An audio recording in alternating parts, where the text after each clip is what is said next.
사랑하는 성도 여러분, 안녕하십니까?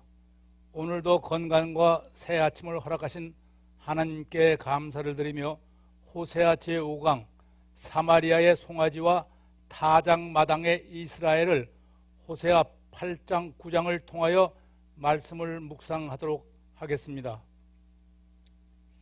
인간과 인간과의 기본적인 관계 형성에는 두 가지의 관계가 존재합니다. 첫째는 자연 발생적 관계입니다.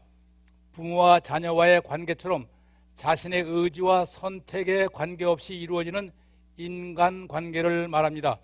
이 자연 발생적 관계는 무조건적인 관계입니다. 부모와 자녀 관계는 계약서를 쓰거나 합의하지 않아도 태어나면 자동적으로 부모와 자녀 관계로 이루어지는 자연 발생적 관계이며, 이 관계의 특징은 자기 중심적 관계라는 것입니다.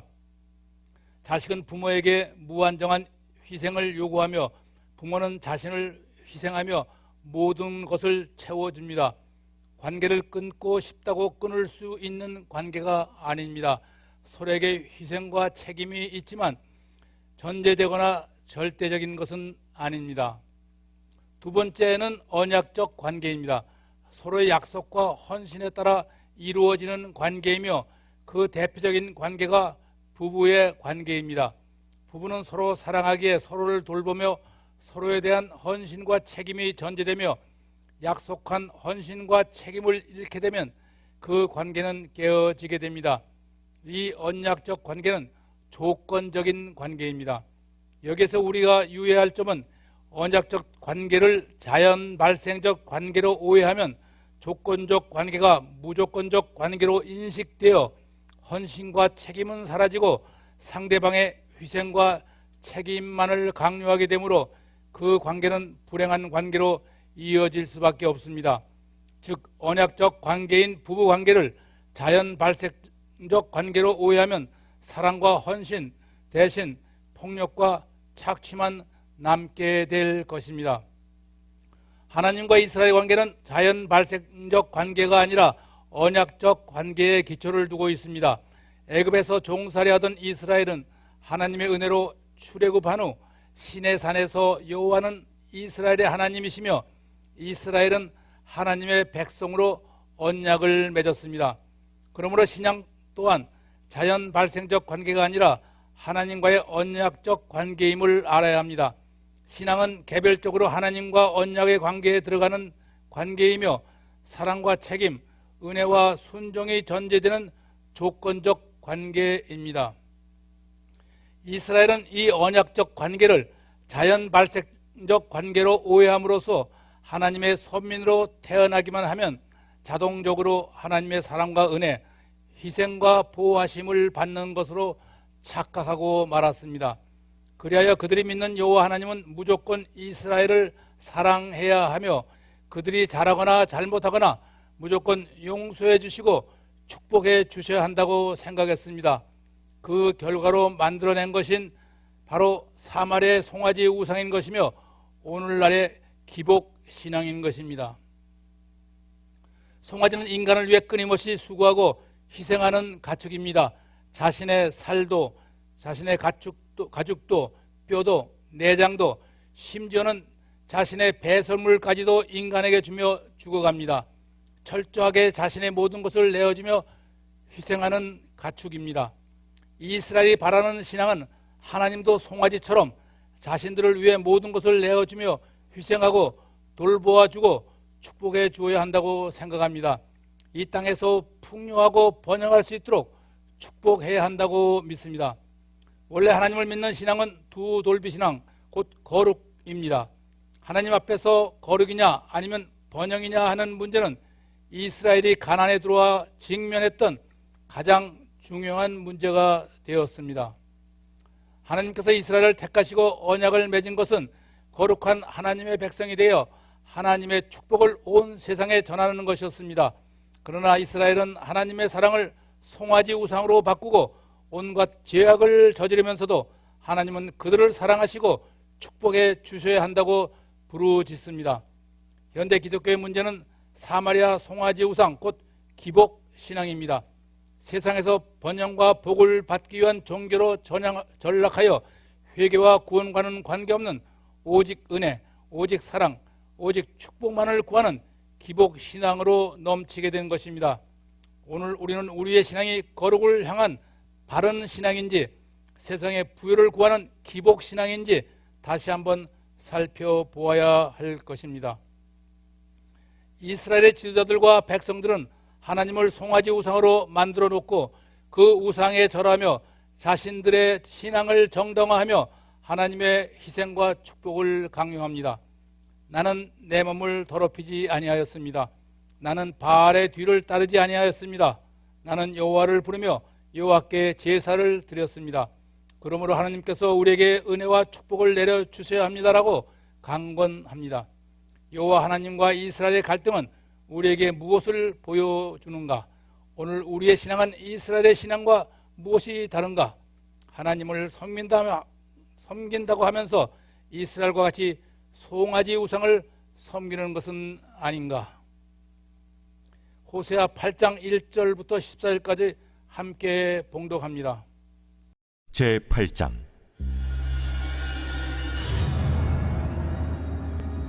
나팔을 내 입에 댈지어다. 원수가 독수리처럼 여호와의 집에 덮치리니 이는 그들이 내 언약을 어기며 내 율법을 범함이로다. 그들이 장차 내게 부르짖기를 나의 하나님이여 우리 이스라엘이 주를 아나이다 하리라. 이스라엘이 이미 선을 버렸으니 원수가 그를 따를 것이라. 그들이 왕들을 세웠으나 내게서 난 것이 아니며 그들이 지도자를 세웠으나 내가 모르는 바이며 그들이 또 그 은금으로 자기를 위하여 우상을 만들었나니 결국은 파괴되고 말리라. 사마리아여 내 송아지는 버려졌느니라. 내 진노가 무리를 향하여 타오르나니 그들이 어느 때에야 무죄하겠느냐. 이것은 이스라엘에서 나고 장인이 만든 것이라. 참신이 아니니 사마리아의 송아지가 산산조각이 나리라. 그들이 바람을 심고 광풍을 거둘 것이라. 심은 것이 줄기가 없으며 이삭은 열매를 맺지 못할 것이요 혹시 맺을지라도 이방 사람이 삼키리라. 이스라엘은 이미 삼켜졌은즉 이제 여러 나라 가운데에 있는 것이 즐겨 쓰지 아니하는 그릇 같도다. 그들이 홀로 떨어진 들나귀처럼 아수르로 갔고 에브라임이 값주고 사랑하는 자들을 얻었도다. 그들이 여러 나라에게 값을 주었을지라도 이제 내가 그들을 모으리니 그들은 지도자의 임금이 지워준 짐으로 말미암아 쇠하기 시작하리라. 에브라임은 죄를 위하여 제단을 많이 만들더니 그 제단이 그에게 범죄하게 하는 것이 되었도다. 내가 그를 위하여 내 율법을 만가지로 기록하였으나 그들은 이상한 것으로 여기도다. 그들이 내게 고기를 제물로 드리고 먹을지라도 여호와는 그것을 기뻐하지 아니하고 이제 그들의 죄악을 기억하여 그 죄를 벌하리니 그들은 애굽으로 다시 가리라. 이스라엘은 자기를 지으신 이를 잊어버리고 왕들을 세웠으며 유다는 견고한 성읍을 많이 쌓았으나 내가 그 성읍들에 불을 보내어 그 성들을 삼키게 하리라.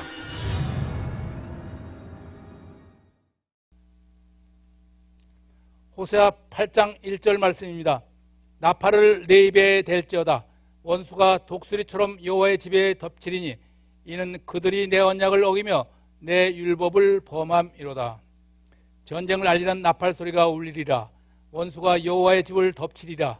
아수르가 독수리처럼 사마리아를 덮치리라. 안전을 하리라고 생각하는 이스라엘의 모든 성소가 부정과 죄악, 전쟁으로 가득 차리라. 이스라엘은 하나님의 언약을 어기고 하나님의 율법을 범한 죄악으로 말미암아 침몰하는 선박과 같습니다.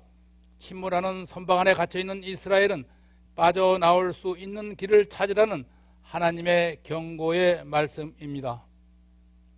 오늘 우리가 사는 이 사회는 타락과 방종, 말할 수 없는 범죄와 인권 유린이 범람합니다.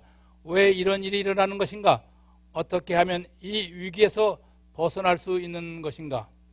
이스라엘은 가나안에 들어와 유목 사회에서 정착해 살 수 있는 농경 사회로 이전했으며 가난한 농경 사회에서 미래가 보장되는 상경 사회로 이전하기 시작했습니다. 유목 사회와 농경 사회는 내일을 기약할 수 없는 예측 불가능한 불안한 사회였지만 상경 사회는 내일을 기약할 수 있는 안정된 사회라고 믿었습니다.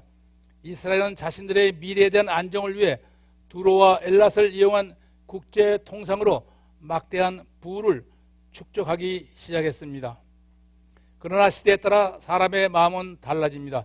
그래도 유목사회는 서로 나누며 함께하는 정직한 사회였습니다. 농경사회도 서로 도우며 그래도 심은 대로 거두는 정직한 삶이 유지되는 사회였지만 상경사회에 들어와서는 지금까지 보지 못한 풍요를 누리면서도 헛된 것을 심어 열매를 맺으려는 부정직함으로 정직은 찾아볼 수 없었고 나눔은커녕 착취와 유린이 넘치는 사회, 타락과 방종으로 가득한 사회로 변하고 말았습니다. 부유함은 더 부유함을 탐하게 되었고 안락함은 방탕과 타락을 가져왔으며 정직함은 부정직함으로 여호와 하나님은 송아지 우상으로 바뀌기 시작한 것입니다. 이러한 사회의 변화는 무엇 때문이라고 생각하십니까? 넘치는 풍요 때문이라고 생각하십니까? 인간 사회의 놀라운 번영 때문이라고 생각하십니까? 아닙니다. 이는 인간이 한없는 욕망을 채우기 위해 하나님을 떠났기 때문입니다. 한국교회의 수많은 재단이 올무가 되고 있습니다. 때로는 수많은 모임이 덫이 되고 있습니다. 우리들이 안전하다고 믿는 하나님이 떠난 텅 빈 여호와의 집에 원수가 덮치리라 울려 퍼지는 경고의 나팔 소리에 우리는 귀를 기울여야 할 것입니다. 1517년 종교개혁 후 영국의 청교도들은 신앙의 자유를 찾아 아메리카 대륙으로 이주하기 시작했습니다. 오늘도 미국에 남아있는 미국의 청교도 정신은 1620년 마사추세츠 플리머스에 도착한 뉴 잉글랜드 청교도들의 청교도 정신입니다. 뉴 잉글랜드의 청교도 정신이 지금까지 내려오는 것은 그들이 성도의 교제를 위한 집약적 공동체를 이루어 노예 제도를 반대하며 미래 세대들의 신앙교육과 인물을 배출하기 위해 하버드 대학을 위시해 수많은 학교를 설립하고 보스턴의 출판사를 설립하여 성경 보급과 신앙 교육을 위해 서적을 출판, 장려하였기 때문입니다.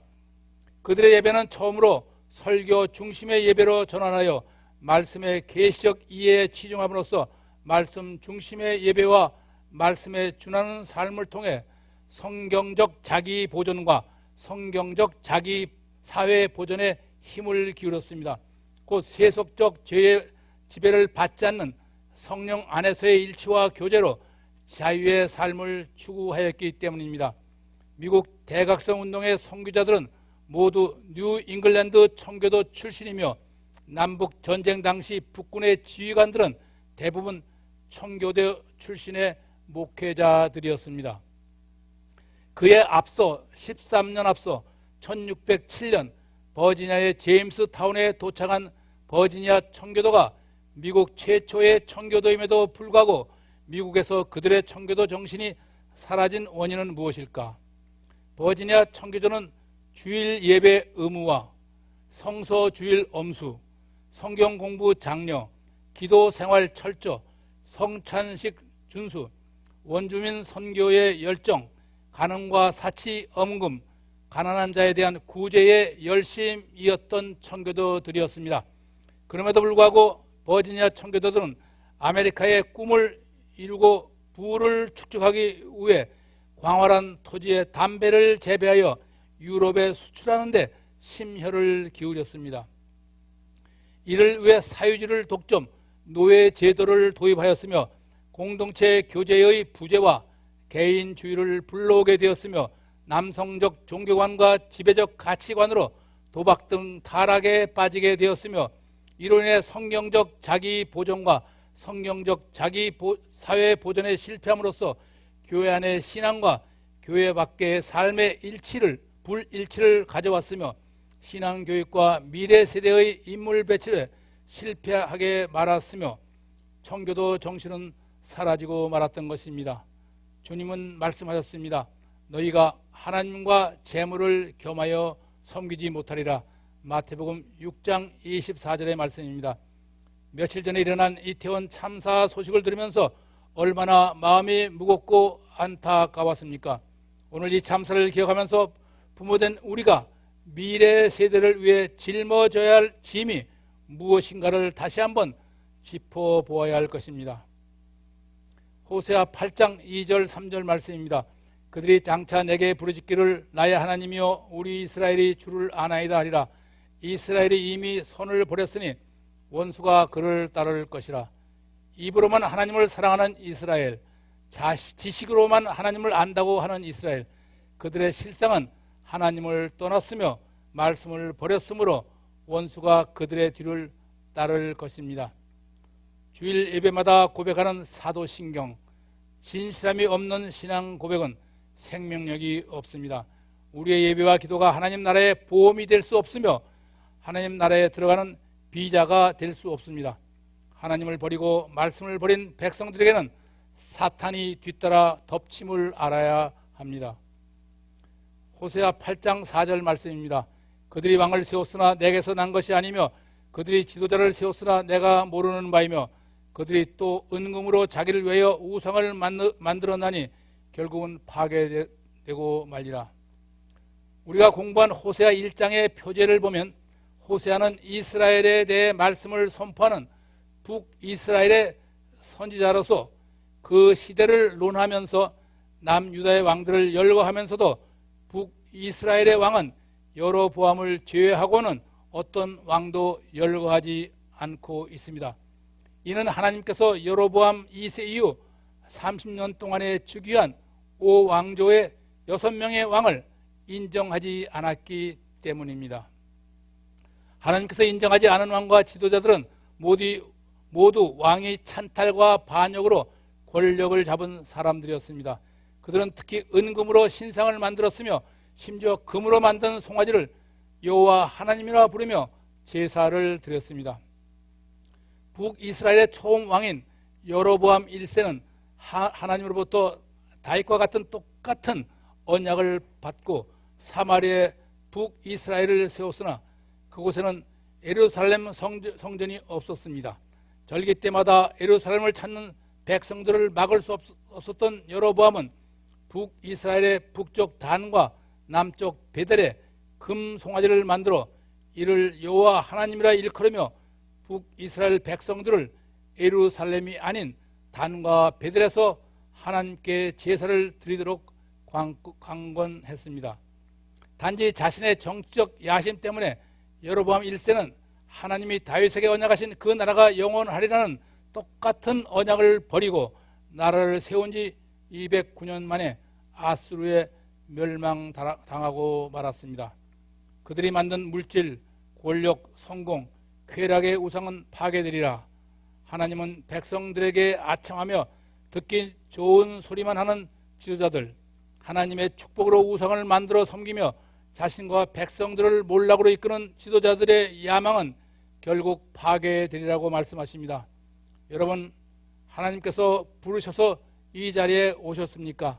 하나님께서 부르신 우리는 어떤 지도자, 어떤 사역자가 되어야 한다고 생각하십니까? 호세아 8장 5절 6절 말씀입니다. 사마리아여 네 송아지는 버려졌느니라. 내 진로가 무리를 향하여 타오르나니 이것은 이스라엘에게서 나고 장인이 만드는 것이라. 참 신이 아니니 사마리아의 송아지가 산산조각이 나리라.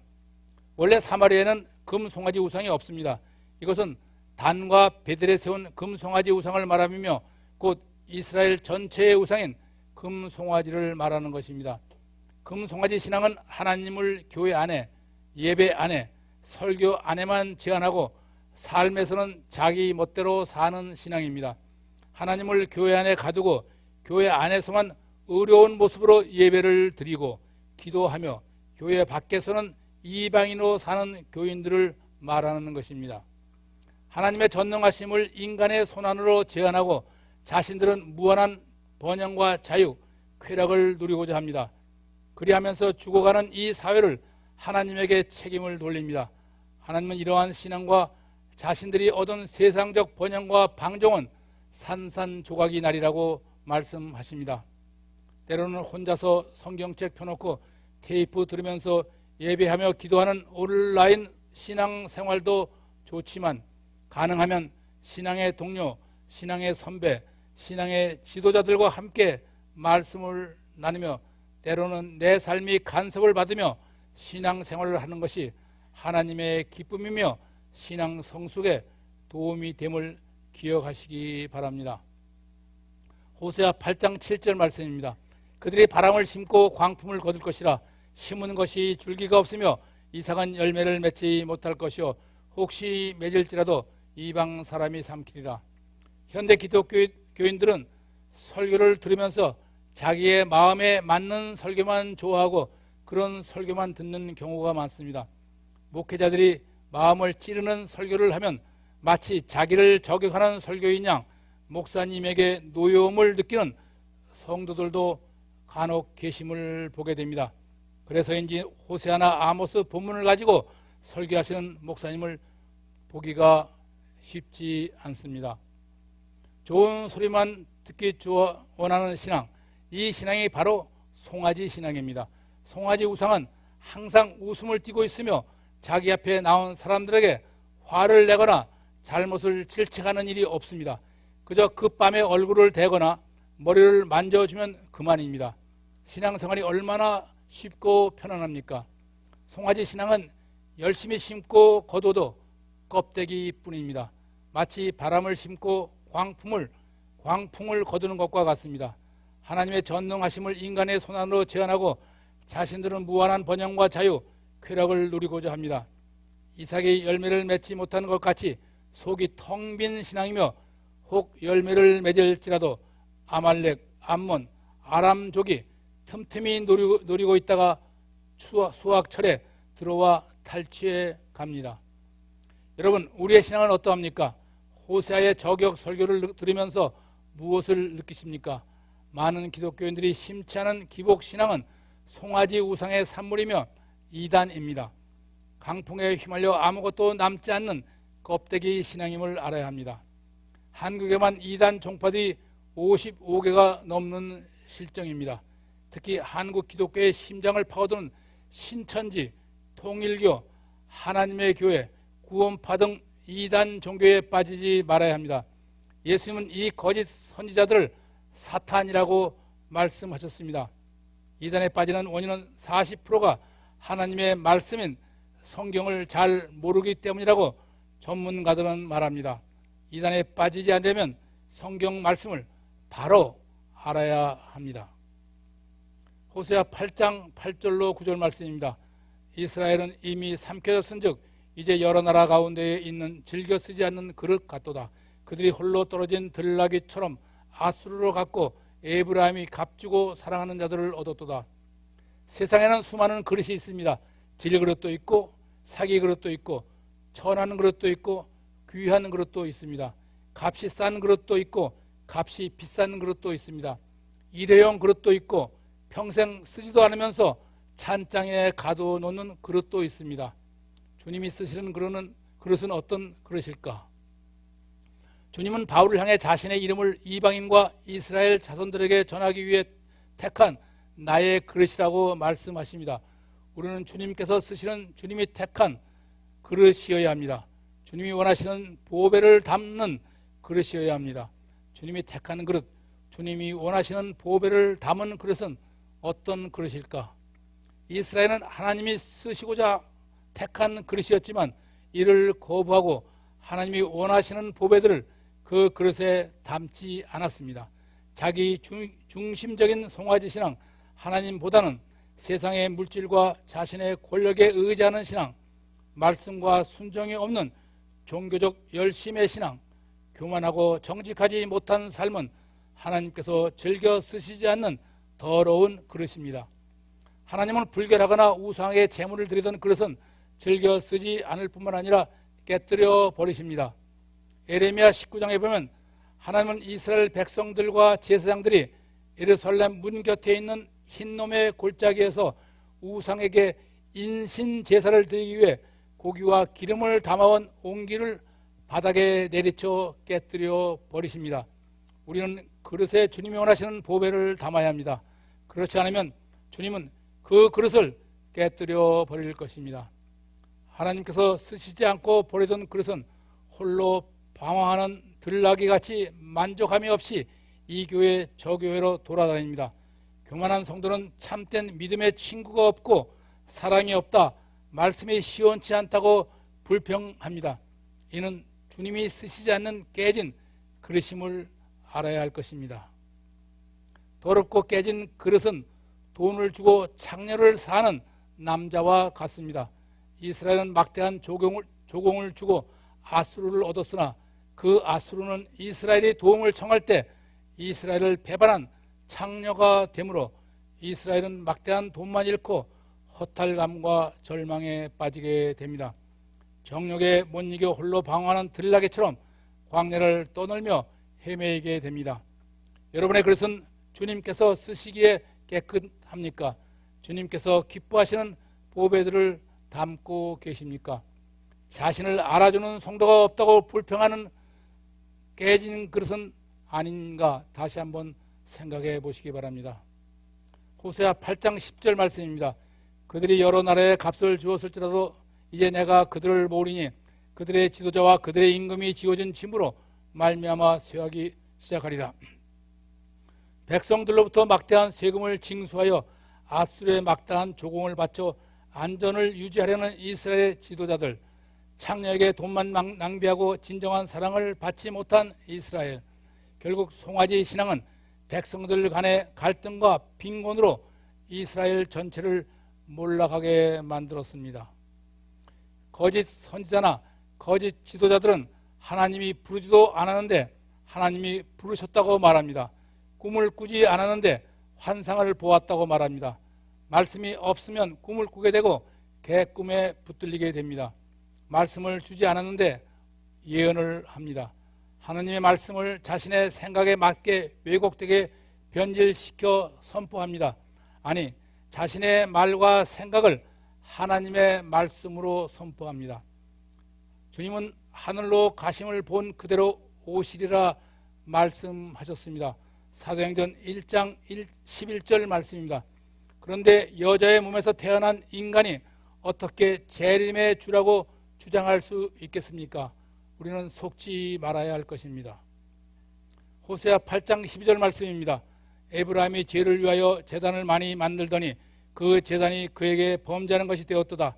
내가 그들을 위하여 내 율법을 만 가지로 기록하였으나 그들은 이상한 것으로 여기도다. 이스라엘이 속죄 제사를 드리기 위해 제단을 만들었지만 실제로는 속죄 제가 아니라 제사장들에게 제물이 돌아가는 회개가 없는 감사제, 서원제의 제사였습니다. 더 나아가 이스라엘의 지방 산당은 풍요를 기원하는 제사, 음란이 텀치는 범죄의 제단이 되었습니다. 제단이 많을수록 범죄만 넘쳐납니다. 오늘 한국 교회가 엄청난 제단을 자랑하지만 범죄는 날이 갈수록 넘쳐나는 것은 무엇 때문이라고 생각하십니까? 교회가 늘어갈수록 죄악이 더욱 넘치는 이유는 무엇일까? 기도하십시오. 바치십시오. 복을 구하십시오. 이스라엘의 산당이 되어가는 현대의 한국 교회들과 이단들, 성경을 읽지 않는 교인들, 성경을 공부하지 않는 성도들, 주일에 교회에 출석하는 것이 구원에 이르는 보장된 길로 생각합니다. 하나님의 은혜를 값싼 은혜로 전락시키며 주일 예배가 죄의 면죄부가 되는 줄 착각합니다. 믿는다고 하면서도 하나님의 말씀을 이상한 것으로 여기며 믿지 않습니다. 더더욱 관심을 가지지 않습니다. 이방 종교의 가르침으로 변질되기도 합니다. 하나님께서 우리를 보시며 얼마나 답답해 하실까? 얼마나 한탄하실까? 여러분은 생각해 보셨습니까? 호세아 8장 13절 말씀입니다. 그들이 내게 고기로 제물을 드리고 먹을지라도 여호와는 그것을 기뻐하지 아니하고 이제 그들의 죄악을 기억하여 그 죄를 벌하리니 그들은 애굽으로 다시 가리라. 하나님은 더러운 그릇에 담은 제물로 드리는 제사는 기뻐하지 않으십니다. 사실 하나님께서 양고기를 잡습니까? 포도주를 마십니까? 제사가 끝난 후 태우지 않는 모든 제물은 제사장들과 성전을 섬기는 레위인들이 나누어 먹습니다. 하나님은 양고기와 포도주를 원하지 않습니다. 하나님은 우리의 정직한 삶과 신실한 믿음만을 원하십니다. 창세기 4장에 보면 아담의 두 아들 가인과 아벨이 있습니다. 그 가인과 아벨이 하나님께 제사를 드렸는데 가인은 땅의 소산인 곡식을 제물로 제사를 드렸고 아벨은 땅의 첫 새끼와 기름을 제물로 제사를 드렸습니다. 그런데 하나님은 아벨과 그의 제물을 받으셨지만 가인과 그의 제물은 받지 않으셨습니다. 이 말씀이 하나님께서 양의 고기는 잡수시고 밥은 잡수시지 않는다는 말씀입니까? 여기서 중요한 것은 아벨과 그의 제물이라는 말씀입니다. 이 말씀으로 보아 하나님은 아벨 자신의 삶은 물론 제물로 받으셨으나 가인 자신의 삶은 제물로 받지 않으셨다는 말씀을 알 수 있습니다. 그 이유는 가인의 삶은 하나님 보시기에 깨끗하지 않으셨고 아벨의 삶은 하나님 보시기에 깨끗했기 때문입니다. 하나님은 우리의 예배를 통해 우리의 죄를 기억하십니다. 그리고 예배를 받기는커녕 우리의 죄로 인하여 다시 애굽으로 돌아가 종노릇하게 할 것입니다. 우리의 기도를 받는 대신 우리의 죄악을 기억하시고 우리로 물질의 노예로 살도록 그대로 내버려 주실 것이라고 말씀하십니다. 중세 가톨릭의 몰락은 인간인 교황의 무호설과 죄의 면죄부로 인한 영적 타락 때문입니다. 우리의 예배와 우리의 기도가 결코 죄의 면죄부가 되리라고 생각지 마시기 바랍니다. 호세아 8장 14절 말씀입니다. 이스라엘은 자기를 지으신 이를 잊어버리고 왕궁들을 세웠으며 유다는 견고한 성읍들을 많이 쌓았으나 내가 그 성읍들에 불을 보려 그 성들을 삼키게 하리라. 자기를 택하신 하나님을 잊어버리고 하나님을 의지하지 않고 자신들의 풍요와 안전만을 위해 자신의 성읍을 견고하게 세우는 이스라엘 백성들, 하나님은 그 성읍들에 아수르를 보내 불살라 버리겠다고 말씀하십니다. 신명기 17장 14절 20절에 보면 하나님께서 모세에게 백성들의 지도자 왕이 될 조건들을 말씀하십니다. 그것은 첫째, 말을 많이 두지 말라. 둘째, 여자를 많이 두지 말라. 셋째, 재물을 많이 두지 말라. 넷째, 오직 말씀을 옆에 두고 그 말씀을 묵상하라는 것입니다. 여기서 첫 번째 조건인 말을 많이 두지 말라는 말씀은 자신의 안전을 위해 병마를 모으고 군사력을 키우지 말라는 말씀입니다. 하나님의 말씀을 의지하지 않고 하나님 자신을 의지하지 않고 자신의 힘을 의지하지 말라는 말씀입니다. 그리고 말씀을 옆에 두고 그 말씀을 묵상하며 그 말씀을 의지하라는 말씀입니다. 오늘날 자신의 힘을 의지하며 뽐내다가 몰락하는 사람들을 우리는 주위에서 얼마나 많이 보게 됩니까? 둘째, 여자를 많이 두지 말아야 합니다. 이것은 일부 다처제인 옛 시대의 관습이지만 지금도 여자가 많으면 마음이 미혹해서 이를 그르칠 수 있습니다.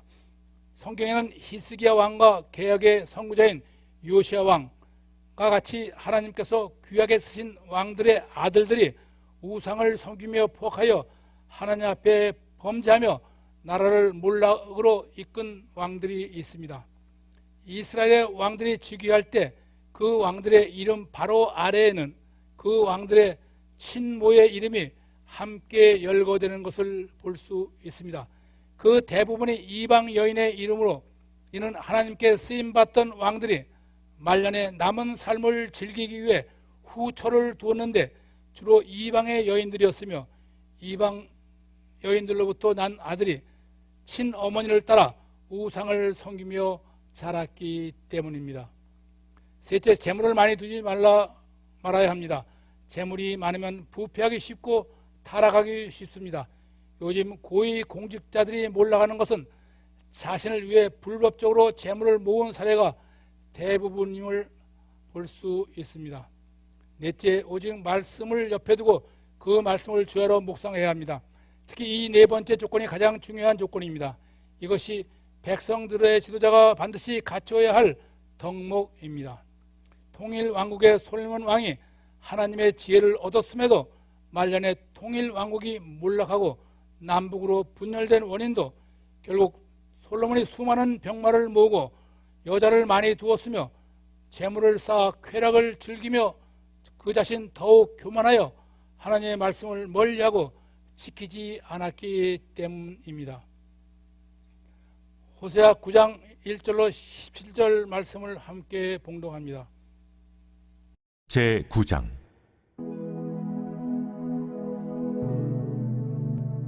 이스라엘아, 너는 이방 사람처럼 기뻐 뛰놀지 말라.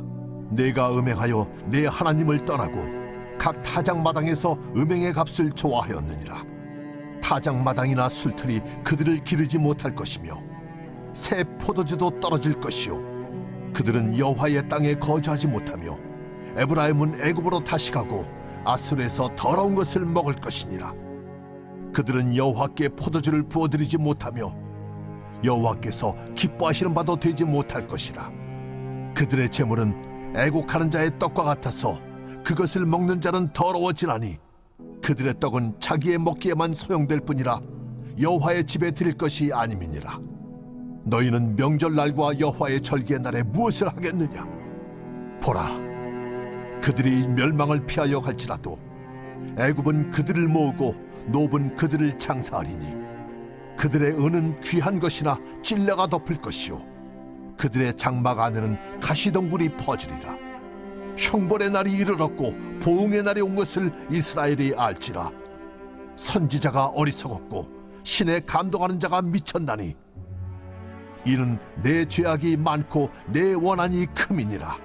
에브라임은 나의 하나님과 함께한 파수꾼이며 선지자는 모든 길에 친 새 잡는 자의 그물과 같고 그의 하나님의 전에는 원한이 있도다. 그들은 기브아의 시대와 같이 심히 부패한지라. 여호와께서 그 악을 기억하시고 그 죄를 벌하시리라.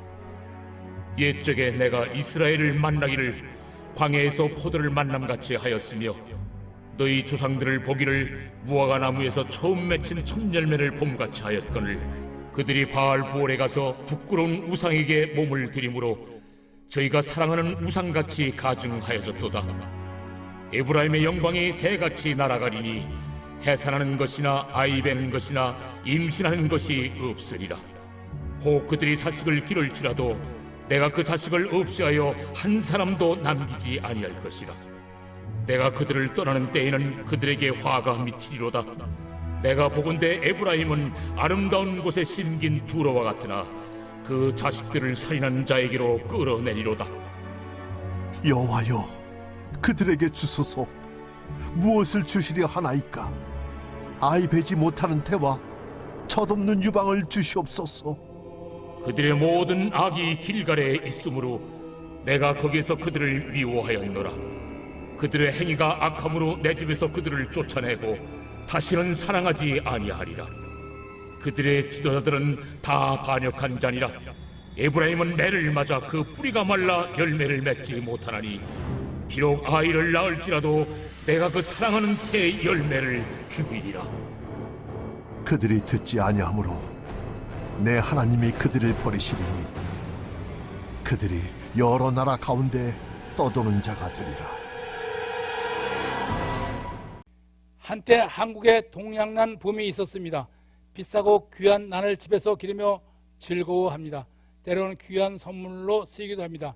어느 날 전문가가 한 섬에 갔다가 희귀한 난 한 그루를 발견하여 그 난을 캐어 집으로 가져와서 정성껏 키웠는데 얼마 후에 평범한 잡초로 변하고 말았습니다. 희귀한 난이 어떻게 잡초로 변했을까? 그럼 이제 그 난을 어떻게 해야 합니까? 하나님은 이스라엘을 포도나무로라고 말씀하십니다. 시편 80편 6절을 보면 주께서 한 포도나무를 애굽에서 가져다가 민족들을 쫓아내시고 그것을 심으셨나이다. 하나님께서 포도나무인 이스라엘을 가나안에 옮겨 심었다는 말씀입니다. 포도나무는 그 자체는 쓸모가 없는 보잘것없는 나무요 잎이 떨어질 때 보면 좀 지저분한 나무입니다. 나무로는 아무것도 만들 수 없는 쓸모없는 나무입니다. 그러나 그 열매는 많은 열매 중 가장 향기롭고 신선한 맛을 우리에게 줍니다. 세계적으로 사랑받는 포도주가 바로 포도 열매로 만든 술입니다. 그러나 포도는 그 향기와 신선한 맛을 잊어버리면 아무짝에도 쓸모가 없는 시궁창에 버려지는 썩은 쓰레기가 됩니다. 이스라엘은 하나님 앞에서 가장 향기롭고 신선한 택한 백성들이었습니다. 하나님께서 그 백성들을 가나안 땅에 옮겨 심었는데 그 향기와 신선함을 잃고 만 것입니다. 어떻게 해서 그 향기와 신선한 맛을 잃어버렸을까? 하나님은 신선한 맛과 향기를 잃어버린 이 포도나무를 어떻게 해야 하겠습니까? 하나님은 우리를 이 땅에서 교회 안으로 하나님의 은혜로 옮겨 심었습니다. 그런데 우리가 그 은혜를 제대로 맛보지 못하고 잡초로 변한다면 하나님은 이 잡초를 어떻게 해야 하겠습니까? 하나님은 이방인이었던 죄의 종이었던 우리를 하나님의 포도원에 옮겨 심으시고 정성을 다해 땅을 갈아엎으시고 잡초를 제거하시며 마음을 다해 사랑하며 은혜를 넘치게 채워주셨습니다. 그런데 어떻게 우리가 열매를 맺지 못하는 잡초로 변했습니까? 어떻게 우리가 그 향기로운 맛과 신선함을 잃어버렸습니까? 그것은 우리가 하나님을 바라보지 않고 세상만을 바라보았기 때문입니다. 세상이 주는 죄악과 음행을 먹고 살았기 때문입니다. 사시사철 눈이 덮인 골란 고원의 백향목나무 솔로몬의 예루살렘 성전 건축에 사용된 그 백향목나무가 어떻게 세상에서 가장 바르고 곧고 든든한 나무로 자랄 수 있는지 아십니까?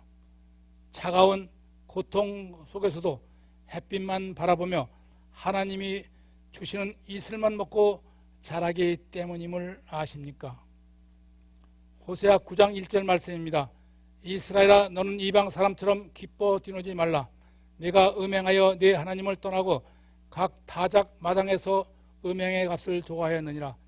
이스라엘의 3대 절기는 애굽에서의 구원을 감사하며 처음 보리를 수확하는 유월절, 보리 수확을 마치면서 감사하는 오순절, 광야 40년의 장막 생활을 감사하는 장막절입니다.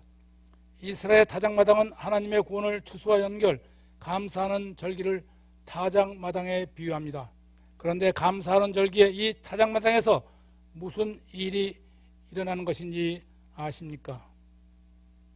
구원의 기쁨이 아니라 추수 자체 곧 성공과 풍요를 기뻐하는 절기였습니다. 내년에 더 큰 축복, 더 큰 풍요를 바라고 기쁨으로 축제를 벌이는 것입니다. 이스라엘은 그들만이 가지고 있는 독특한 맛, 하나님의 구원의 감격을 잃어버리고 눈에 보이는 수확물에 기뻐합니다. 우상에게 모든 감사와 영광을 돌리고 행음하고 난 후에 남은 음행의 찌꺼기를 가지고 와서 여호와께 소제와 번제를 드립니다. 하나님은 말씀하십니다. 너희들의 제사는 구원의 감사가 아니라 더러운 음행의 값이다. 똑같은 돈을 받더라도 남편에게 받은 것은 사랑의 선물이지만 다른 남자에게 받는 것은 음행의 값과 같은 것입니다. 하나님이 안 주셨는데 부유하게 잘 살고 있다는 것은 세상이 주는 음행의 값임을 알아야 합니다. 삶이 더러우면 예배도 더럽습니다. 스스로 귀한 난이라고 자부하지만 실상은 잡초에 불과한 인생입니다. 하나님께 제사를 드리는 형식을 취하지만 그것은 변형된 바알 숭배의 제사로 성적 타락과 음란이 판치는 이스라엘의 타작 마당입니다. 이스라엘의 타작 마당은 곧 이방인의 풍년 제사, 광란의 파티였습니다. 하나님께서 이런 꼴을 보시려고 이스라엘을 가나안에 옮겨 심은 것이 아닙니다. 그런데 신선했던 포도나무 이스라엘은 가나안에 옮겨와 가나안을 바라보며 변질되어 가나안 족속보다 더 부패하고 더 타락한 우상 숭배의 민족으로 자랐던 것입니다. 여러분, 재물을 너무 기뻐하지 마시고 풍요를 너무 자랑하지 마십시오. 편안함을 너무 즐기지 마시고 세상의 복만을 누리고자 하지 마십시오. 그 삶의 찌꺼기를 가지고 하느님 앞에 예배로 나아오지 마시길 바랍니다. 우리의 예배와 기도에 하나님께서 눈을 감으시고 코를 막고 귀를 막습니다. 세상의 음행의 값으로 사는 인생을 몸을 파는 창녀의 삶과 같습니다. 사탄의 먹이가 되는 인생입니다. 스데반과 같이 천사의 얼굴로 살아가는 여러분 되시기를 축원합니다. 호세아 9장 2절 3절 말씀입니다. 타작마당이나 술틀이 그들을 기르지 못할 것이며 새 포도주가 떨어질 것이요 그들은 여호와의 땅에 거주하지 못하며 에브라임은 애굽으로 다시 가고 아수르에서 더러운 것을 먹을 것입니다. 하나님의 백성들은 독특한 맛과 향기가 넘치고 신선해야 합니다. 겸손하고 온유하며 자기를 주장하지 않아야 하며 세상을 부러워하며 자기 부러워하지 말고 모든 것에 감사해야 합니다. 하나님은 신선하고 독특한 맛, 거룩한 향기를 잃은 이스라엘을 어떻게 버리실 것인가? 향기롭고 신선한 포도나무가 아니라 잡초요 가시덤불인 이스라엘을 어떻게 해야 할 것인가? 하나님은 잡초요 가시덤불인 이스라엘을 뽑아 버릴 것이라고 말씀하십니다. 타작마당과 술틀에 묶여 기뻐하는 이스라엘, 새 포도주를 먹지 못할 것이며 기쁨을 잃고 하나님의 전에서 쫓겨나리라. 모든 풍요를 다 빼앗기고 애굽이나 악수르에 가서 종살이하며 더러운 것을 먹고 살리라고 하나님은 말씀하십니다. 세상에서 더러운 것을 먹고 사는 사람에게는 돼지 우리로 보내어 더러운 것을 마음껏 먹게 하리라. 하나님의 말씀이 점점 우리의 가슴을 찌르는 분노로 가득함을 느끼지 않으십니까? 호세아 9장 4절 말씀입니다. 그들은 여호와께 포도주를 부어 드리지 못하며 여호와께서 기뻐하시는 바도 되지 못할 것이라. 그들의 재물은 애곡하는 자의 떡과 같아서 그것을 먹는 자는 더러워지나니 그들의 떡은 자기의 먹기에만 소용될 뿐이라. 여호와의 집에 드릴 것이 아님이니라. 신선한 맛과 향기를 잃어버린 이스라엘의 제사는 하나님께서 기뻐하시지 아니하시며 이스라엘의 재물은 초상집의 음식과 같이 죽어 썩은 재물과 같아서 제사 후에 자신들의 배만 채우는 떡이 될 것입니다. 결코 여호와의 집에 드릴 것이 아닙니다. 세상에서의 쾌락과 음란으로 냄새나는 영혼을 씻지 않고 드리는 제사는 하나님께서 연락하지 않으시며 아수르의 포로가 되어 수치를 당하게 되면 그나마도 여호와께 제사를 드릴 수 없게 됩니다. 하나님께서 기뻐하시지 않는 예배, 하나님께서 연락하시지 않는 예배를 무엇 때문에 드리려 하십니까? 예배로 천국에 들어가는 티켓을 얻으려고 하는 겁니까? 외식적인 예배로는 천국행 티켓을 얻을 수 없습니다. 하나님께서 기뻐하시지 않는 기도, 하나님께서 연락하시지 않는 기도를 무엇 때문에 그렇게 열심히 드리십니까? 기도로 죄에 대한 면죄부를 얻으려고 하십니까? 기복적인 기도로는 면죄부를 얻을 수 없습니다. 호세아 9장 5절 말씀입니다. 너희는 명절날과 여호와의 절기의 날에 무엇을 하겠느냐? 여러분, 하나님께서 주신 매일매일을 어떻게 보내십니까? 거룩한 주일에 무엇을 하며 지내고 계십니까? 풍요를 약속하는 타작마당에서 음행과 쾌락으로 기뻐 뛰며 즐거워하십니까? 향기롭고 신선한 예배를 드릴 수 없는 이스라엘, 하나님은 그들의 타작마당이 심판의 날이 되리라고 말씀하십니다. 세속주의 신앙, 기복신앙, 자유주의 신앙, 물질 만능주의 신앙은 그 자체가 그들의 심판대가 될 것임을 알아야 할 것입니다. 자기만을 사랑하는 이기적인 삶, 자신의 풍요를 자랑하는 교만한 삶, 불의로 재물을 모으는 부정한 삶, 이웃을 속이고 착취하는 부정직한 삶은 그 자체가 하나님의 심판임을 알아야 합니다. 여러분, 북이스라엘의 강력한 왕이었던 아합 왕을 아십니까? 북이스라엘의 아합 왕이 하나님의 심판으로 그 왕조가 몰락한 원인이 무엇인지 아십니까? 바알 숭배라고 생각하십니까? 하나님의 선자들을 박해했기 때문이라고 생각하십니까? 방탕과 쾌락을 즐겼기 때문이라고 생각하십니까? 아닙니다. 그것들도 심판의 한 원인이 되었지만 가장 크고 결정적인 원인은 이웃의 가난한 농부인 나봇을 죽이고 그의 포도원을 빼앗은 사실로 하나님의 노염을 샀기 때문임을 알아야 합니다. 호세아 9장 6절 말씀입니다. 보라, 그들이 멸망을 피하여 갈지라도 애굽은 그들을 모으고 애굽은 그들을 장사하리니 그들의 은은 귀한 것이나 찔레가 덮을 것이요 그들의 장막 안에는 가시덩굴이 퍼지리라.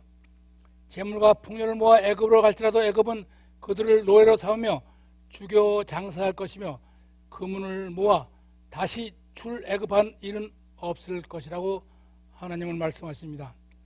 남유다가 바벨론에 멸망당할 때 바벨론의 포로로 잡히지 않고 재물을 싸들고 애굽으로 피신한 이스라엘 백성들은 바벨론의 포로된 백성들을 비난하며 자신들만이 하나님의 정당한 백성, 축복받은 백성이라고 자랑했지만 후에 고향으로 돌아오지 못하고 애굽에 묻혀 찔레와 가시 덩굴에 덮인 사실을 우리는 기억해야 할 것입니다. 은과 금은 귀한 것이지만 이스라엘이 얻은 부정한 은과 금, 행음의 값으로 얻은 은과 금은 결국 찔레가 되어 그들을 괴롭힐 올무와 덫이 될 것이며 그들의 가정에 가시 넝쿨이 되어 가정을 혼잡하게 만들고 결국 이스라엘의 무덤이 되리라고 하나님은 말씀하십니다. 여러분의 삶이 괴롭습니까? 여러분의 가정이 혼잡되고 사랑이 메말랐습니까?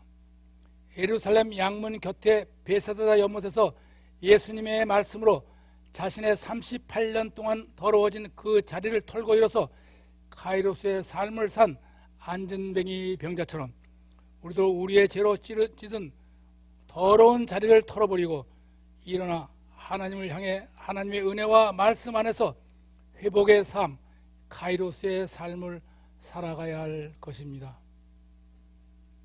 호세아 9장 7절 말씀입니다. 형벌의 날이 이르렀고 보응의 날이 온 것을 이스라엘이 알지라. 선지자가 어리석었고 신에 감동하는 자가 미쳤나니 이는 네 죄악이 많고 네 원한이 큼이라. 형벌의 날이 이르렀고 심판의 날이 다가오는 이 시대, 오늘의 선지자들은 하나님의 심판을 경고하지 않고 달콤한 말로 백성들의 인기만을 얻고자 합니다. 회개와 심판을 말하면 미친 선지자로 취급받는 세상입니다. 말씀을 들어도 감동이 없고 찔림이 없으며 성령이 충만하다고 자랑하면서도 세상 충만으로 살아가게 됩니다. 부름받은 선지자, 성령을 자랑하는 선지자들이 하나님의 심판을 경고하지 않는 것은 그들의 숨겨진 죄악이 크기 때문이며 한 시간 동안 하나님의 말씀을 들어도 마음에 감동이 없고 찔림이 없다면 그것은 그들의 마음속에 세상을 향한 욕망과 하나님에 대한 원망이 크기 때문임을 분명히 알아야 합니다. 미국 사회가 놀라운 풍요로 타락의 길을 빠질 때 길버트 테넌트, 조나단 에드워드 등과 같이 횃불같이 일어난 대각성 운동으로 교회가 성령으로 충만할 때 목회자들의 설교는 대부분 회개의 설교, 여호와께 돌아오는 눈물의 설교였습니다. 제가 학창시절이던 1960년대만 해도 한국 교회의 주일 예배 설교는 가난함과 고난 속에서도 대부분 회개와 여호와께 돌아가자는 설교로 한국 교회의 새로운 부흥의 길을 열었던 것입니다. 세속적인 삶을 버리고 여호와께 돌아감 없이 교회의 부흥은 기대할 수 없으며 하나님의 말씀을 회복함 없이 우리는 성령으로 충만할 수 없음을 알아야 합니다. 성령 충만이란 내 안에 주님으로 충만한 것이며 곧 말씀 충만인 것입니다. 호세아 9장 8절 말씀입니다. 에브라임은 나의 하나님과 함께 한 파수꾼이었거늘 선지자는 모든 길에 친 새 잡는 자의 그물과 같고 그의 하나님의 전에는 원한이 있도다. 이스라엘은 하나님의 백성들을 지키는 파수꾼이어야 하거늘 선지자가 오히려 백성들을 잡는 그물이 되고 무서운 올무가 되었습니다. 거짓 선지자는 사람의 교만을 추겨 세우고 자존심을 세워줍니다. 그러면 사람들은 그 덫을 빠져나올 수가 없습니다. 더 큰 성공과 축복이 주어지지 않으므로 제사는 원망과 불평이 넘치게 됩니다. 원망과 불평의 삶이 우리에게 덫이 되고 그물이 됨을 여러분은 아십니까? 호세아 9장 9절 말씀입니다. 그들은 기브아의 시대와 같이 심히 부패한지라 여호와께서 그 악을 기억하시고 그 죄를 벌하시리라. 이스라엘의 사사시대에 에브라임 산지에 거주하는 한 레위인이 베들레헴에서 첩을 얻었는데 그 첩이 행음하고 친정으로 돌아가 넉 달이 지났습니다. 그 레위인이 자기의 첩을 데리러 베들레헴에 갔다가 에브라임 산지로 돌아오는 길에 베냐민 지파가 거주하는 기브아에 유하게 됩니다.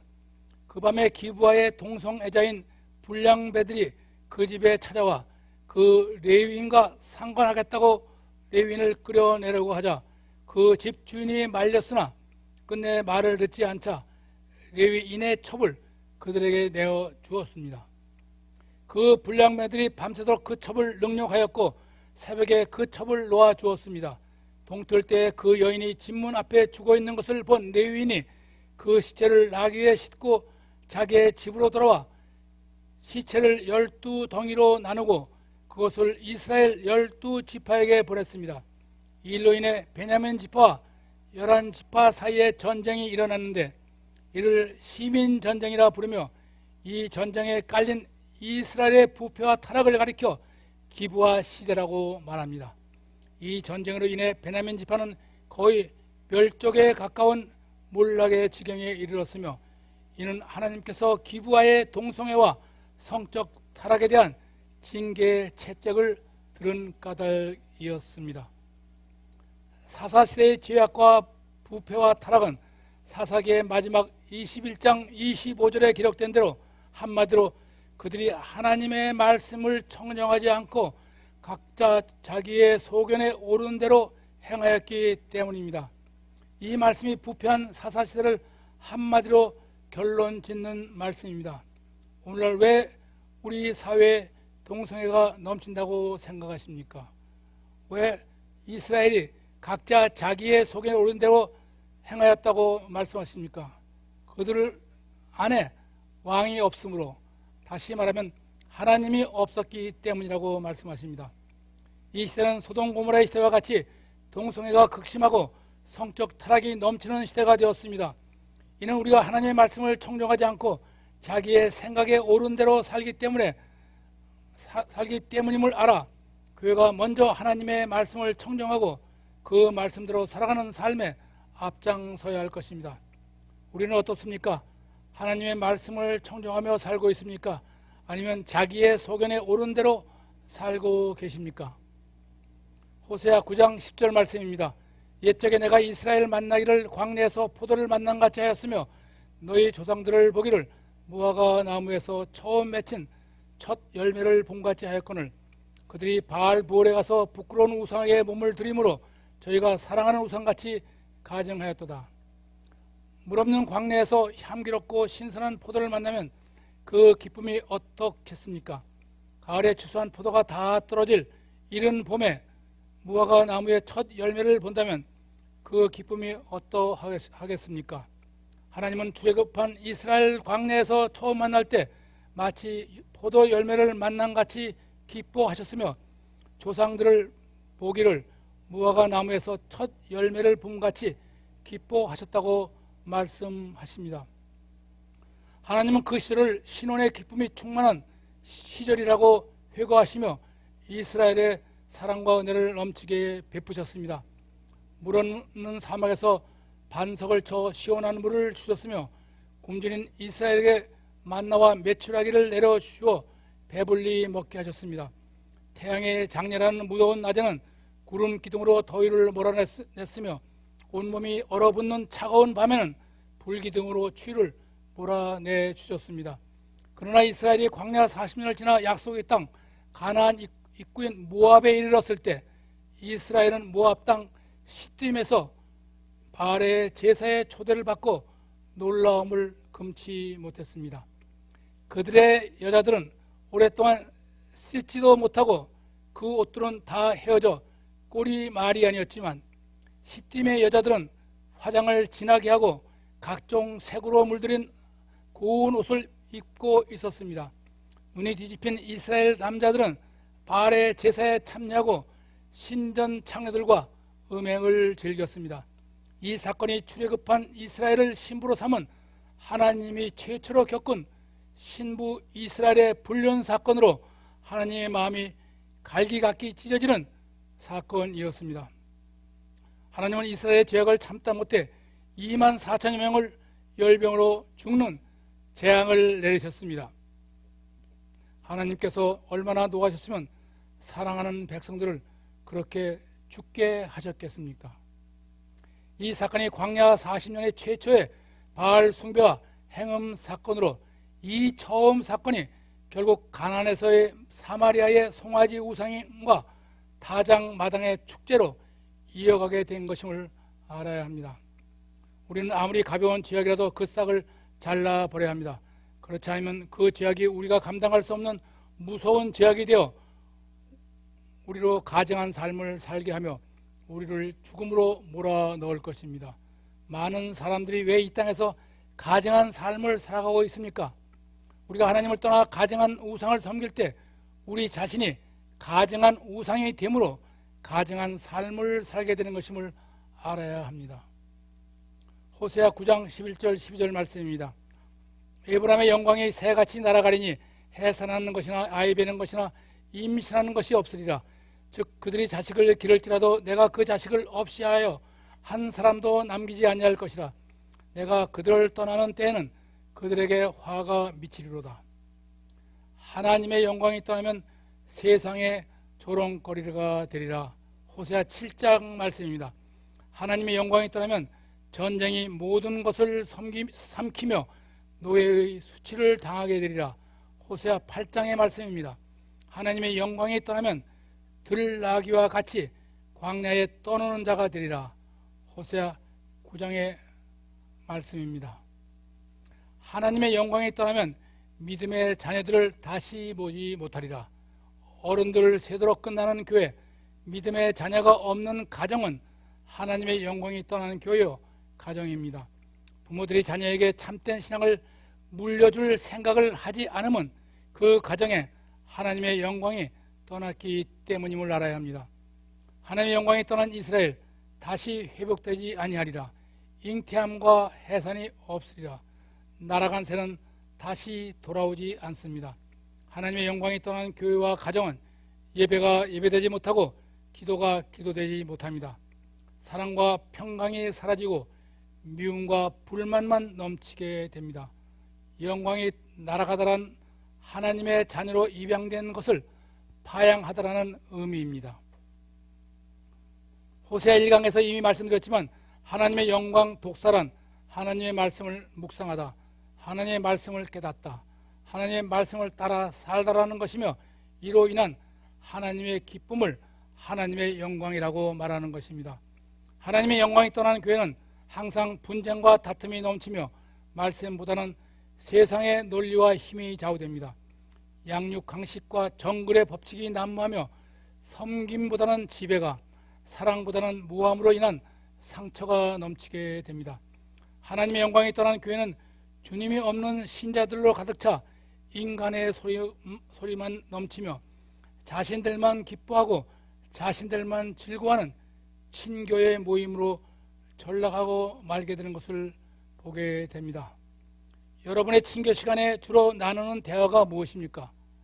그 대화 속에 주님께서 계신다고 생각하십니까? 호세아 9장 13절 14절 말씀입니다. 내가 보건대 에브라임은 아름다운 곳에 심긴 두로와 같으니 내 자식들을 살인하는 자에게로 끌어내리로다. 여호와여 그들에게 주소서. 무엇을 주시려 하나이까? 아이 베지 못하는 태와 젖 없는 유방을 주시옵소서. 두로는 갈멜산 북쪽의 지중해 연안의 해안 도시로 아름답고 조선업과 국제교역으로 풍요를 자랑하는 페니키아의 우상의 도시입니다. 신약에서 베니게로 불리는 지방입니다. 이스라엘의 대지주들은 가난한 소장농들에게 빚을 씌워 빚을 갚지 못하면 그의 자녀들을 노예로 삼아 인신매매를 하는 두로를 통해 돌아오지 못하도록 먼 나라로 팔아버렸습니다. 호세아 선지자는 이를 탄식하며 하나님께 호소합니다. 차라리 에브라임에게 아이를 잉태하지 않도록 하소서. 차라리 아이를 기르지 못하도록 젖 없는 유방을 주시옵소서. 자식을 낳아봐야 참혹하게 죽을 테니 아이 베지 못하는 태와 젖 없는 유방을 주시옵소서. 어린 아이를 노예로 삼아 돌아올 수 없는 먼 나라로 매매하는 것이 하나님 보시기에 얼마나 가증한 일입니까? 풍요와 번영을 자랑하며 이웃의 자녀들을 노예로 팔아 이득을 챙기는 에브라임과 페니기아의 두로, 살인하는 자 곧 자녀들을 노예로 팔아 섬기는 에브라임을 아수르에 넘겨 주어 그들로 수치로운 노예가 되게 하리라 하나님은 말씀하십니다. 이 시대는 교회의 어머니가 기도가 멈추었다고 말합니다. 어머니의 기도가 멈춘 교회는 미래가 없습니다. 뉴저지 초대교회가 이렇게 부흥한 것은 초창기 10년 어지러운 이민교회에서 지금은 모두 소천하였지만 철야로 새벽으로 눈물로 기도하신 초대교회 어머니들, 김신혜 권사님, 한도영 권사님, 이재학 권사님, 김신열 권사님, 나기순 권사님, 그리고 저희 어머님이신 이임자 권사님의 기도를 하나님께서 기쁨으로 받으셨기 때문이라고 믿습니다. 어머니의 기도가 우리 자녀들을 살리고 아버지의 기도가 우리 교회를 살립니다. 초대교회 말로 어머니의 기도, 아버지의 기도 소리가 그치지 않고 넘치는 초대교회 되기를 축원합니다. 호세아 9장 15절 말씀입니다. 그들의 모든 악이 길갈에 있으므로 내가 거기에서 그들을 미워하였노라. 그들의 행위가 악함으로 내 집에서 그들을 쫓아내고 다시는 사랑하지 아니하리라. 그들의 지도자는 다 반역한 자니라. 길갈은 요단강 서편의 도시로 이스라엘이 요단강을 건너 가나안에 들어와 출애굽한 후 처음으로 하나님 앞에 유월절을 지키며 광야에서 태어난 모든 2세들에게 할례를 베푼 역사적인 도시로 이스라엘의 개혁과 회개의 상징인 여호와의 성소가 있는 성지입니다. 하나님의 언약궤를 메고 요단강을 건넌 후에 요단에서 12개의 돌을 가져다가 길갈에 세우고 이후에 후손들이 이 돌들이 무엇이냐고 물으면 요단 물이 여호와의 언약궤 앞에서 물이 끊어졌으므로 이 돌들이 이스라엘 자손에게 영원히 기념이 되리라 하라 말씀하셨습니다. 길갈은 결코 하나님을 배워가지 않을 것이며 하나님만 의지하고 말씀대로 살 것을 결의한 영적 출발지입니다. 그렇게 하나님께 언약한 이스라엘의 길갈이 우상 숭배와 부패의 온상이 되었으며 일요일에 하나님께서는 이스라엘의 양자됨을 파양하고 하나님의 집에서 쫓아내고 더 이상 사랑하지 않으리라 말씀하십니다. 오늘 한국교회가 우상 숭배와 부패의 온상이 되지는 않았는지요? 그렇다면 하나님은 지도자들과 제사장들을 우리를 하나님의 집 성전에서 쫓아내실 것이라고 말씀하십니다. 호세아 9장 16절 17절 말씀입니다. 에브라임은 매를 맞고 그 뿌리가 말라 열매를 맺지 못하나니 비록 아이를 낳을지라도 내가 그 사랑하는 태 열매를 죽이리라. 그들이 듣지 아니하므로 내 하나님이 그들을 버리시나니 그들이 여러 나라 가운데에서 떠도는 자가 되리라. 에브라임은 나무 밑둥이 도끼에 맞아 그 뿌리가 말라버리므로 열매를 맺지 못하는 나무가 되었습니다. 아이를 낳을지라도 자랄 수가 없어 자손이 끊어질 위기에 처하게 됩니다. 하나님은 그런 이스라엘을 버리시겠다고 말씀하십니다. 하나님이 버리신 백성들은 여러 나라 가운데 떠도는 유리하는 자가 될 것입니다. 지난 2000년의 이스라엘 역사를 보면 이스라엘 백성들이 나라 없이 여러 나라 가운데 떠도는 백성으로 살아온 것은 잠시나마 하나님께서 그들의 죄악으로 말미암아 이스라엘을 버리신 것이 아닌가 생각됩니다. 이 버림을 통해 이스라엘은 하나님의 말씀을 깨닫고 여호와께 돌아오는 회복의 길에 들어서야 할 것입니다. 하나님이 주시지 않는 성공은 교회에 가져오지 말아야 하며 자랑도 하지 말아야 합니다. 부적처럼 몸에 달고 다니지 말아야 합니다. 맛이 가버린 소금은 길에 버려야 함같이 하나님이 주시지 않는 색이 바랜 우상의 축복은 교회에 나오기 전에 버려야 합니다. 사주팔자를 보며 점을 친 그 발을 씻지 않고 성전 문을 들어서지 마시기 바랍니다.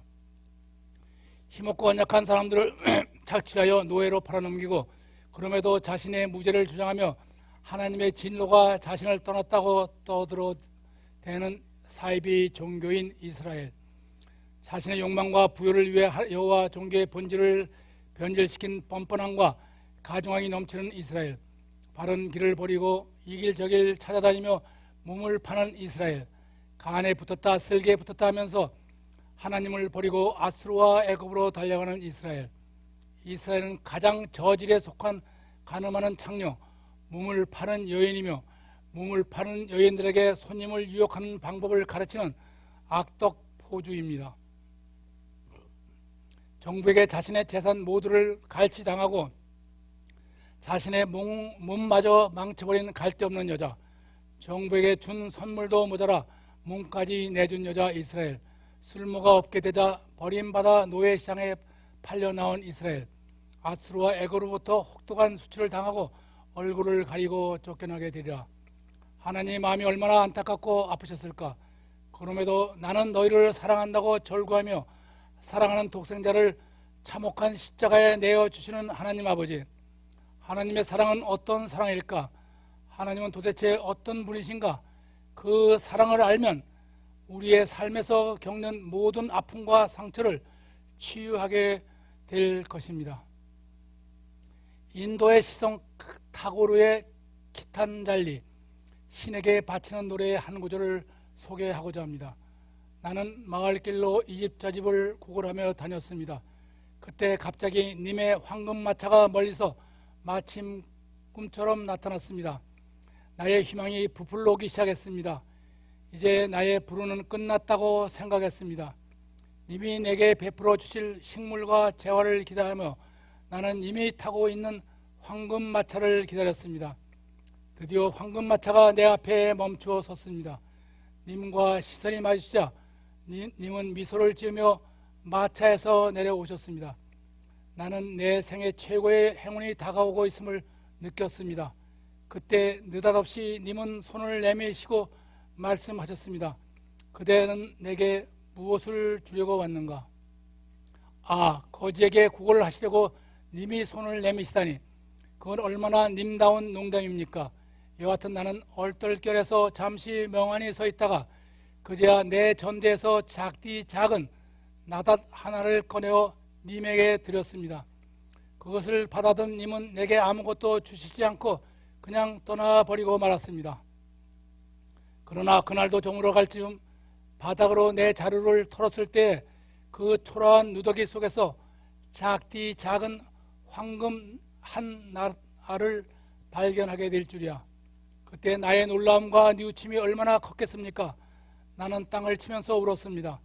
님에게 나의 전부를 바칠 마음을 가졌더라면 얼마나 좋았을까 후회하면서 말입니다.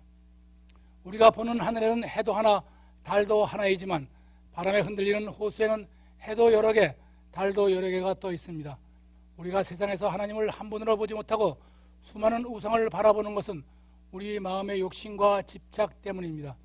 진리는 하나지만 욕심이 불어닥치면 사람과 형편에 따라 수많은 진리가 나타나며 어떤 진리를 따라 살아야 할지를 몰라 허상에 현혹되어 방황하게 되고 삶이 힘들고 고달프고 불평하게 되며 불행한 삶을 살게 됩니다. 하나님과 재물을 겸하여 섬길 수 없습니다. 욕심에 대한 집착을 버릴 때만 하나님의 평강을 맛볼 수 있음을 알아야 합니다. 진정 평화롭고 편안한 삶을 살고자 한다면 먼저 마음속에 일어나는 욕심과 그 욕심에 집착하는 바람을 잠재울 줄 알아야 합니다. 욕심을 잠재우기 위해 우리는 하나님을 바로 알아야 하며 하나님을 우리의 삶에 초대해야 합니다. 그리고 하나님을 만나야 합니다. 한국 교회의 문제는 목회자, 임직자, 성도들이 문제라고 합니다. 이 모든 문제는 욕심과 그 욕심에 대한 집착에서 출발합니다.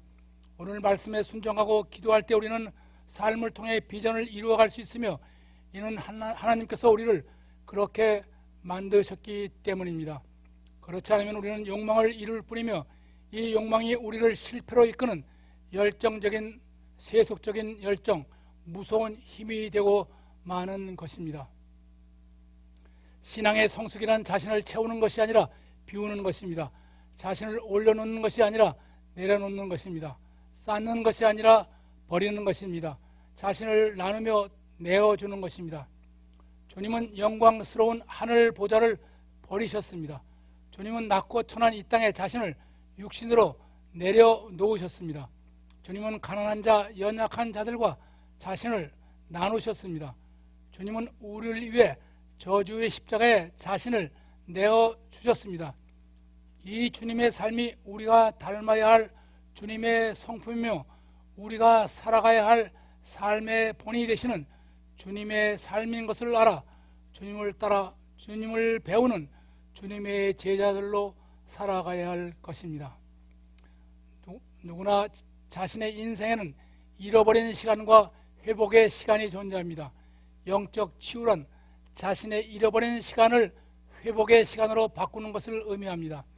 모세는 부모에 의해 나일강에 버림을 받았으나 건짐을 받아 애굽의 왕자로서 애굽의 왕궁 교육과 국가 경영을 배운 애굽의 지도자로 성장했습니다.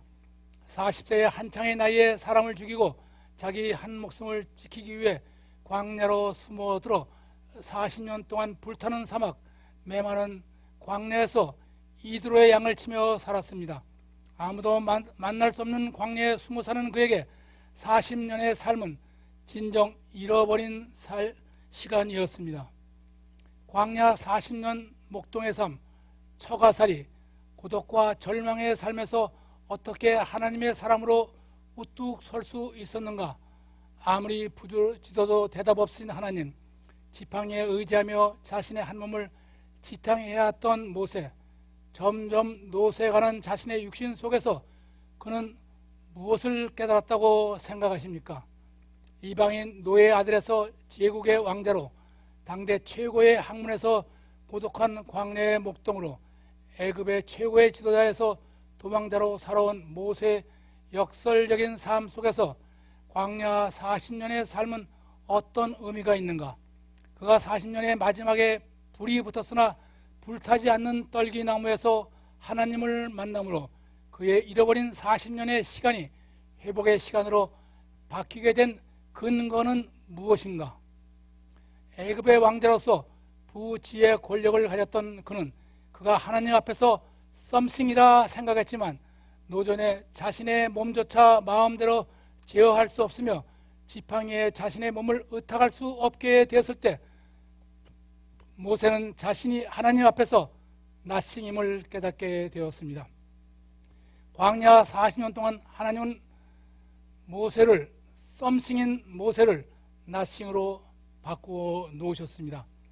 세상에서 부지의 권력을 갖게 되면 자신은 썸씽이라고 생각하며 하나님을 의지하지 않습니다.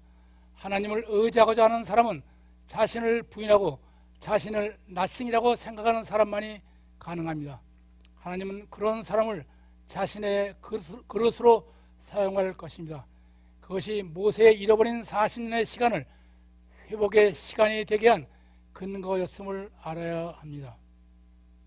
세월을 아끼라, 시간을 아끼라는 말씀은 세월을, 시간을 낚아 올리라는 말씀입니다. 하나님께서 우리에게 허락하신 7, 80년의 크로노스에서 하나님의 시간, 카이로스를 낚아 올리라는 말씀입니다. 우리의 잃어버린 시간 속에서 회복된 시간을 낚아 올리라는 말씀입니다. 우리가 하나님 앞에 설 때 크로노스는 사라지고 오직 카이로스만이 남게 됩니다. 하나님이 우리에게 바라는 시간, 하나님께 돌아오라는 것은 크로노스의 시간이 아니라 카이로스의 시간을 살라는 말씀입니다. 여러분의 크로노스 시간 속에서 카이로스의 시간을 낚아 올려보지 않으시겠습니까? 카이로스의 삶은 하나님을 사랑하며 주님이 이 땅에서 우리에게 보이신 버림의 삶, 내려놓으심의 삶, 나눔의 삶, 내어주심의 삶을 살아가는 삶이어야 하며 자신이 썸씽이 아니라 나싱임을 깨달아 자신을 부인하는 삶입니다. 그런 삶이 하나님 앞에서 성숙한 믿음의 삶이며 하나님을 기쁘게 하는 삶인 것입니다. 썸씽이 아닌 나싱인 사람만이 200여만 명의 이스라엘 백성들을 애굽에서 약속의 땅 가나안으로 인도할 수 있는 하나님의 사람인 것입니다. 그런 믿음의 삶을 사시는 여러분 되시기를 축원합니다. 호세아 제5왕을 마칩니다. 하나님과 우리와의 관계를 언약적 관계가 아니라 자연 발생적 관계로 생각하며 자신의 삶과는 전혀 상관없이 예배를 통해 기도를 통해 하나님의 사랑과 은혜만을 강구하며 세상의 부와 힘을 추구하는 것이 송아지 우상이며 기복 신앙입니다. 또한 세상의 부와 힘을 자랑하며 이웃의 환난에 무관심하며 자신의 쾌락과 탐욕만을 추구하며 즐거워하는 삶이 타장마당의 삶입니다. 이런 신앙과 삶은 성경적 자기 보존과 사회 보존을 이룰 수 없으며 하나님께서 내버려 두심으로 오직 몰락과 심판의 길만이 남게 됨을 잊지 말고 크로노스의 시간에서 카이로스의 시간을 낚아 올리는 여러분의 삶 되시기를 간절히 축원합니다. 기도하겠습니다. 사랑과 은혜가 충만하신 하나님 아버지, 우리의 마음에서 송아지 우상을 버리게 하시옵시고 세상적인 타장마당에서 쾌락과 행음을 제하여 주시기를 기도합니다. 하나님 앞에서 내 자신이 섬싱이 아니라 나싱임을 깨달아 잃어버린 시간들을 회복하게 하시며 말씀을 따라 성경적인 자기 보존과 성경적인 사회 보존을 위해 하나님의 시간으로 살아가는 하나님의 사람으로 굳게 붙잡아 주시옵소서. 예수님의 이름으로 기도합나이다. 아멘. 다음 시간에는 호세아 제6강 묵은 땅을 기경하라를 호세아 10장 11장을 중심으로 묵상하겠습니다. 다음 주 말씀 앞에서 다시 만나기를 소망하며 온 가정 위에 하나님의 은혜와 영광이 넘치기를 기도합니다. 감사합니다.